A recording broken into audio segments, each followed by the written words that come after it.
Can I take it off here? Okay. Well, I don't know if any of you have heard the expression Jewish hands. But Jewish hands is an expression, and I am Jewish, so I'm okay, I can get away with this. Jewish hands is an expression for Jewish people, especially men, who are not very handy. And I'm not very handy. I'm not handy, I'm not really outdoorsy, and that sort of applies to this story because this involves a camping trip that I took the summer of 1972 with my 3 roommates from college, Leo, Rick, and Jeff. And they are all very, very good with their hands. In fact, all 3 of them, all these years later, became contractors. They're all contractors. I'm a salesman. Okay, that gives you a little bit of an indication of how things developed over the years. Anyway, we went on a camping trip. And we went up to the White River somewhere in upstate Pennsylvania. And 2 of them were up from that area. And we brought a canoe with us. We had 1 canoe for the 4 of us. So I'm the guy, when it comes time to make the tents, I'm the guy that's handing them the poles while they're hammering them into the ground. I'm the guy that's basically in the tent while they're building the tent around me. And they knew this very well because we lived together for 3 years, the 3 of us. So we went on this camping trip, and one of the highlights of the trip is we were going to canoe on the White River. So we had taken a little bit of a ride along the river just to see exactly what the river was like, and it was a bit of a rainy weekend. So the water was really moving rapidly, and it was not really exactly calm. And I'm a little bit nervous and a little bit hesitant about this to begin with because, once again, I'm not very outdoorsy. So we decided to draw straws to see who was going to ride in the canoe, the two people in the canoe at a time. And unfortunately, Rick drew the short straw. He got to ride with me. He was thrilled about that. I could see the look on his face. He was just so pleased. So we start in the canoe, and Jeff and Leo are up on the shore, and they're going to be running along the shore, and they're going to be watching this. And just for added benefit, we're all high right at the time. So you have to understand, I'm looking at this White River. I'm seeing that the water is not calm, and I'm high, and quite frankly, I'm petrified.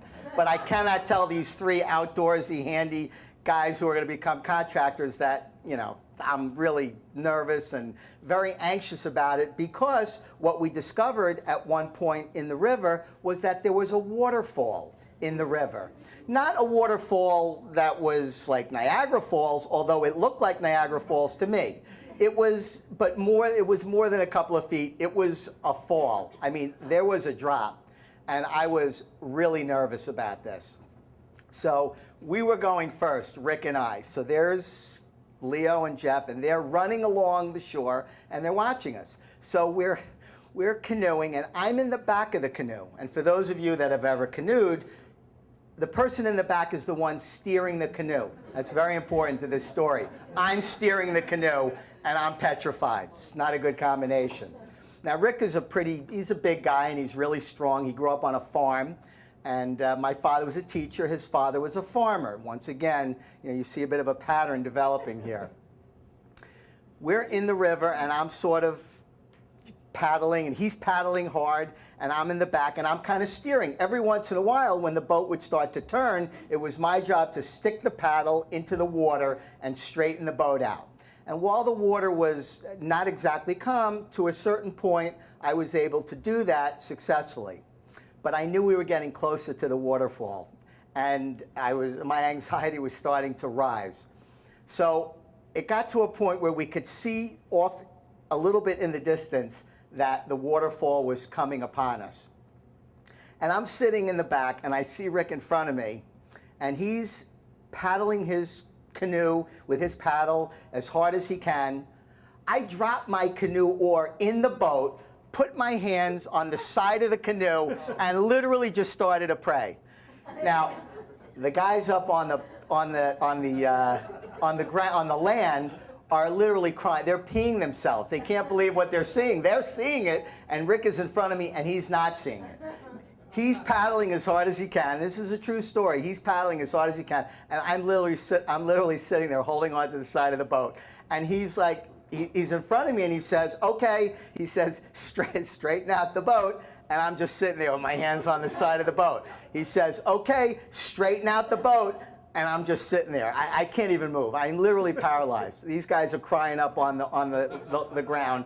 And finally, we get really close, and the boat literally was now sideways. We were going over sideways over this waterfall, and I didn't care. I could not take my hands off the side of that boat. These guys are crying. They're laughing so hard, and literally, we went down the waterfall sideways. Needless to say, the boat overturned. We're in the river. It's freezing in this river. These guys are crying. They're laughing so hard. They can't believe it. Rick, meanwhile, just before, he told this story so many times afterwards. Just before we went in, after he was continuously yelling, it finally dawned on him. I was not going to straighten the boat out. No matter what he said or how loud he yelled or how angry or frustrated or upset he got, we were going in the White River. And in fact, we did. The boat overturned. We went in the river. He went this way. I went that way. The boat went that way. We're chasing the boat. Finally, we managed to get the boat back upright. We got in the boat. We got to the land. We were absolutely freezing. And these guys were hysterical because they then got in the boat and nice and easily they paddled down there, went right. I watched how it was done. You straighten the boat out and they went right over the waterfall and had a very nice, successful ride. As for us, well, you know, when you get the short straw sometimes, you get me, and that doesn't always work out so well. So anyway, that was my story, and I'll keep it short and sweet. But thank you. Eric, everybody.